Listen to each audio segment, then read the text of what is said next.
에브라임 사람들이 모여 북쪽으로 가서 입다에게 이르되 내가 암몬 자손과 싸우러 건너갈 때에 어찌하여 우리를 불러 너와 함께 가게 하지 아니하였느냐. 우리가 반드시 너와 내 집을 불사르리라 하니.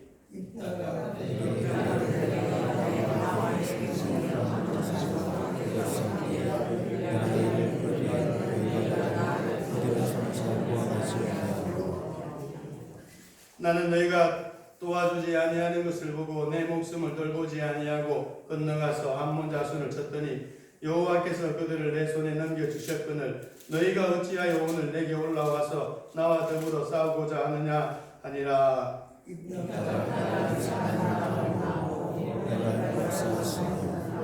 사람들이 에브라임을 쳐서 쫓았으니 에브라임의 말이 너희 길앗 사람은 원래 에브라임에서 도망한 자로서 에브라임과 몬세 주에 있다 하였습니다.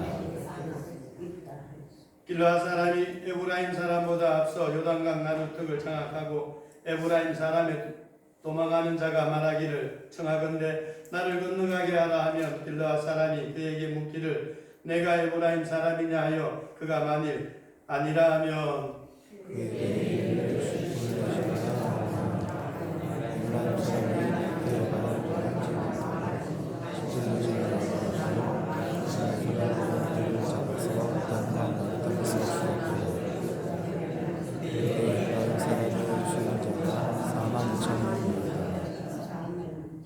합독합니다. 일다가 이스라엘의 사사가 된 지 6년이라 길르앗 사람 일다가 죽음에 길르앗에 있는 그의 성읍에 장사되었더라. 아멘. 할렐루야.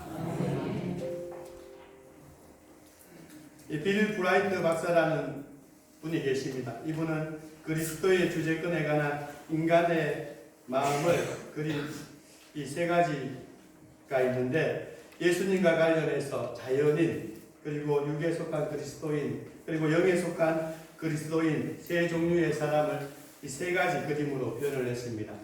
즉 사형리라는 책자를 한번 보신 적 있으십니까? 그 안에 보면은 바로 이 빌 브라이트 이 박사가 그린 그림이 있습니다. 자연인, 육에 속한 그리스도인, 영에 속한 그리스도인.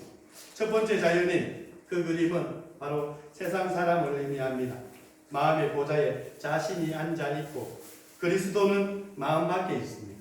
그리고 두 번째 육에 속한 그리스도인의 그림은 그리스도께서 마음 안에 있기는 한데 아직 마음의 보좌에는 자기가 앉아 있습니다. 그리스도께서 아직 주인이 되지 못했습니다. 마지막으로 세 번째 그림은 영에 속한 그리스도인으로서 마음의 보좌에 예수님, 그리스도께서 앉아 계십니다. 바로 예수님을 주인으로 모신 사람의 그림입니다. 이 세 부류의 사람들 중에 교회 안에 의외로 두 번째 그림에 해당하는 교인들이 많다고 합니다. 즉 육에 속한 그리스도인, 예수님을 믿고 그리스도인으로 살고 있지만은 여전히 이 마음에는 그리스도가 아닌 자기 자신이 아직까지 주인으로 차지하고 있고 무슨 일을 결정할 때마다 자기 중심적으로 하며 살아가고 있는 모습입니다.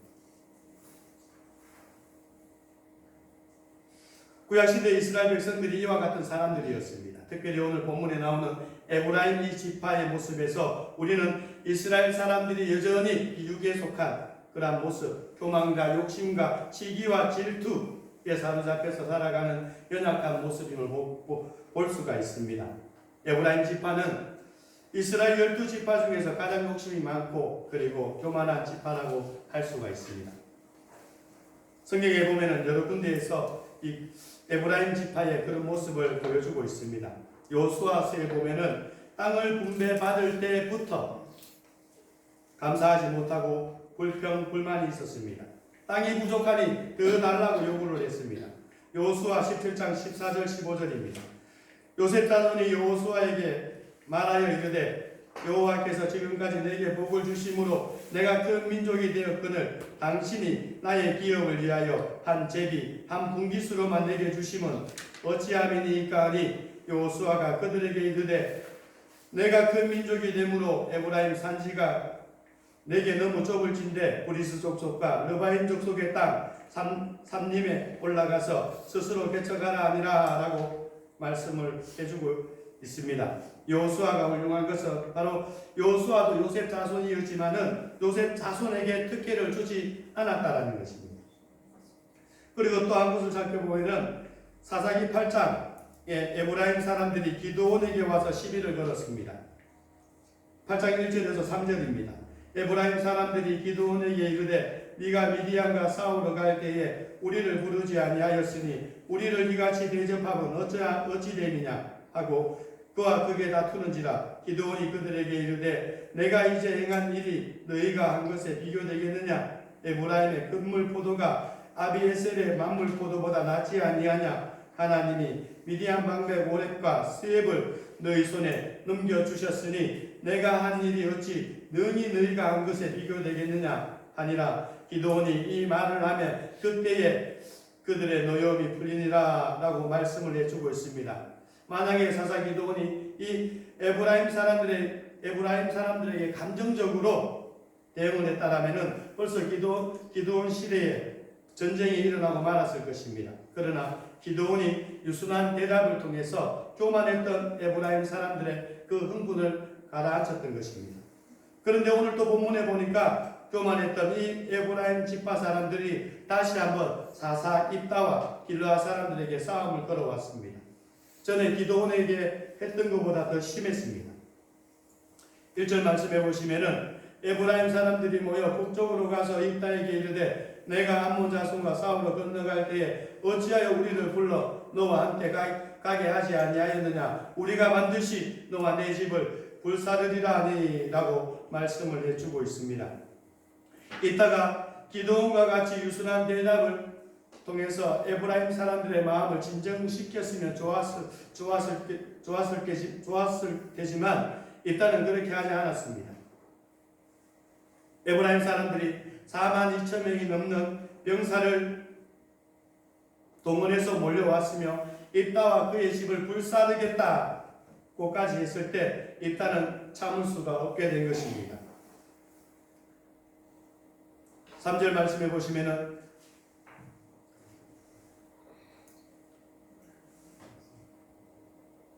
나는 너희가 도와주지 아니하는 것을 보고 내 목숨을 돌보지 아니하고 건너가서 암몬 자손을 쳤더니 여호와께서 그들을 내 손에 넘겨주셨거늘 너희가 어찌하여 오늘 내게 올라와서 나와 더불어 싸우고자 하느냐 라고 말을 하고 있습니다. 분명히 도움을 요청했습니다. 그런데 도와주지 않았습니다.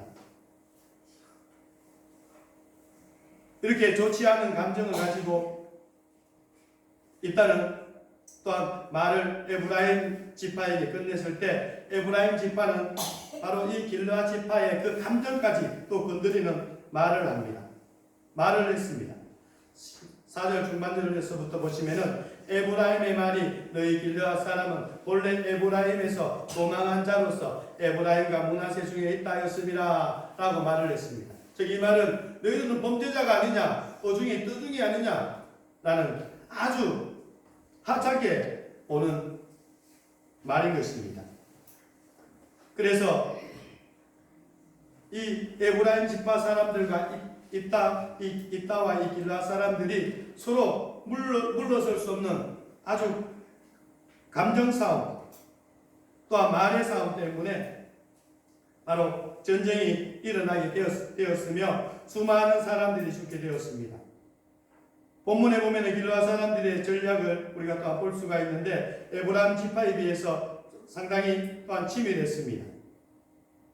일반적으로 산에서 전쟁을 하게 되면 고지를 점령했을 때 또 유리하지만은 강가에서 싸울 때는 나루트를 장악하는 것이 더 유리했습니다. 그래서 길르아 사람들이 에브라임 사람들보다 먼저 나루트를 장악한 것입니다.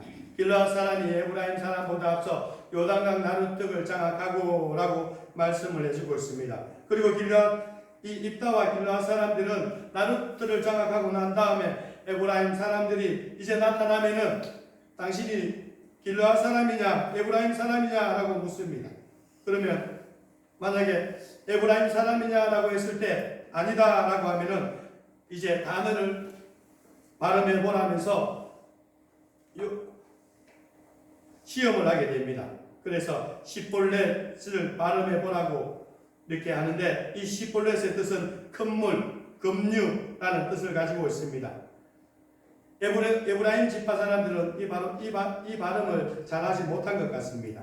그래서 시볼렛이라고 하면은 에브라임 사람이라고 간주하여서 많은 사람들이 에브라임 사람들이 죽게 되었습니다.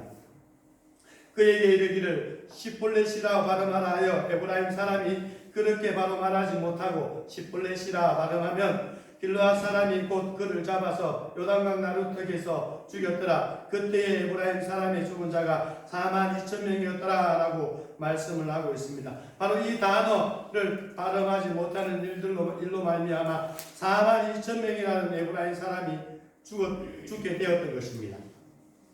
이 전쟁은 어떻게 볼 때 이스라엘 역사에 있어서 가장 안타깝고 불행한 사건이 아닐 수가 없습니다. 그런데 여러분, 이와 같은 어리석은 일이 옛날 이스라엘 역사 속에서만 일어났던 것은 아닙니다. 오늘날에도 공동체 속에서, 인간관계 속에서 얼마든지 일어날 수가 있습니다. 여러분, 불행의 씨앗은 눈에 보이진 않지만 인간의 마음에서부터 시작이 됩니다. 또한 감정 섞인 말로 인해 갈등이 전복되고 그리고 그 파장이 생기게 되는 것입니다.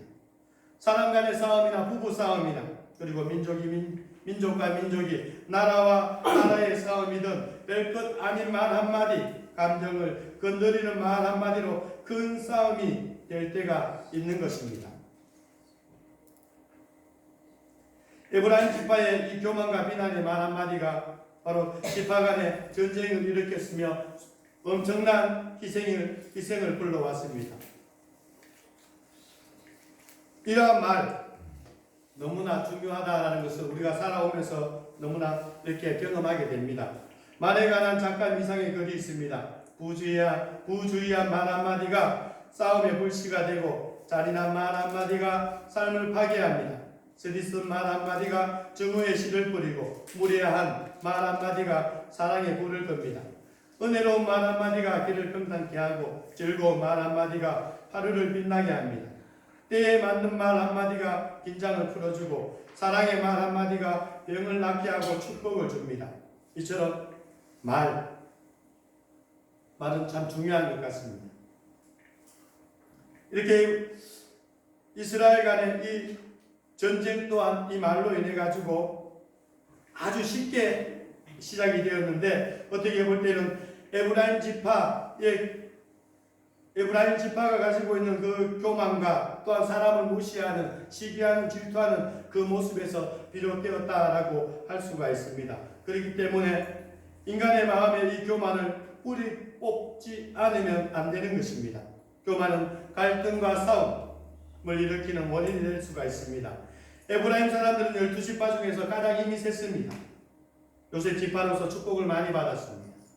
가나안 땅을 정복했을 때 그들의 지도자였던 여호수아가 속해 있었습니다. 자연스럽게 바로 교만이 들어왔을 것입니다. 어깨에 힘이 들어갔을 것입니다. 그리고 욕심이 갈등의 원인이 될 수 있습니다. 에브라임 사람들은 이따와 길르앗 사람들이 암몬을 물리치고 요단 동편의 땅에서 안정을 누리게 될 때 그 땅에 대한 욕심이 생기게 된 것 같습니다. 그래서 입다에게 찾아와서 왜 암몬과의 전쟁에서 자기들을 부리지 않느냐고 억지를 부렸던 것입니다. 어처구니 없는 것은 입다의 집까지 불을 지르겠다라고 강하게 협박까지 한 것입니다. 그리고 시기심도 갈등과 다툼의 원인이 될 수가 있습니다. 한국 속담에도 사촌이 논을 사면 배가 아프다라는 말이 있습니다. 형제자매, 이웃들이 잘 되었을 때 진심으로 축하해 주기가 어려운 것입니다.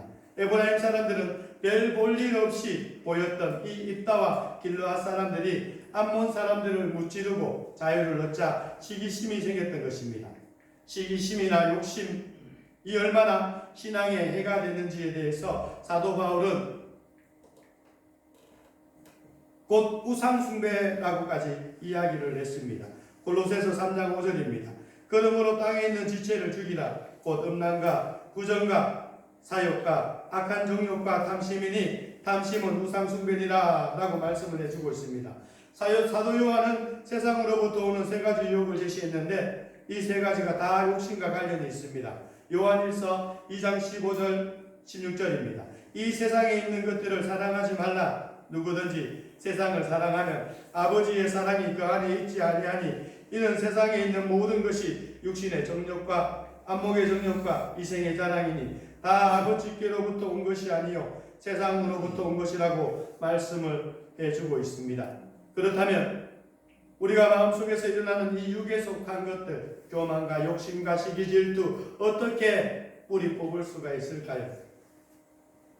서두에 말씀드렸듯이 영에 속한 그리스도인이 되어야 하는 것입니다. 즉 이 말은 내 인생의 주인이 내가 아니라 예수님이심을 인정을 해야 한다는 것입니다. 그래야지만이 나의 뜻이 아니라 하나님의 뜻을 이룰 수가 있을 것이고 또한 육신의 소욕을 따르는 것이 아니라 성령의 소욕을 따르고자 힘쓰는 신앙의 삶을 살아가게 될 것입니다. 그리고 어렵지만은 사랑과 용서를 결단해야 하는 것입니다.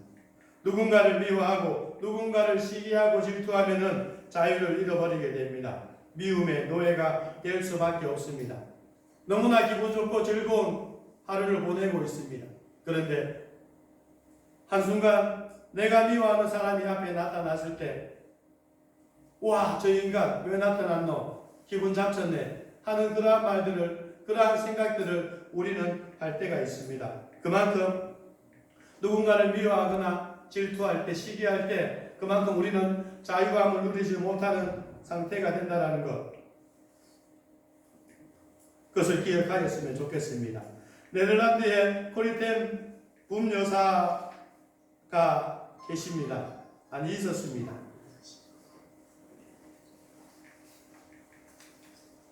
바로 이 코리 여사는 2차 대전 독일 나치 수용소에서 말할 수 없는 잔인한 핍박과 학대를 받았습니다. 언니 또한 함께 수용소에 있었는데 그만 그 고문을 이기지 못하고 죽었다고 합니다. 그래서 전쟁이 끝났을 때 이 코리 여사는 독일 사람들이 정말 미웠습니다. 너무나 미워했다고 합니다. 그럼에도 불구하고 하나님께서 이 코리 여사에게 주님의 사랑에 이 십자가의 그 복음을 전하도록 명령을 하셨습니다. 그래서 전쟁이 끝났지만은 독일에 가서 예수님을 전했습니다. 그리고 어느 날 독일의 한 마을에서 이 복음을 전했는데 그때 설교가 다 끝나고 난 다음에 많은 사람들이 인사를 하기 위해서 기다렸습니다. 코리 여사는 줄을 서서 기다리며 자기 앞으로 다가오는 얼굴 가운데서 뜻밖의 인물을 보게 됩니다. 바로 독일의 그 수용소에서 자기를 고문하고 자기 언니의 목숨까지 앗아갔던 간수의 얼굴을 보게 되었습니다. 원수를 만난 것입니다. 코리 여사는 일기장에서 이렇게 기록합니다.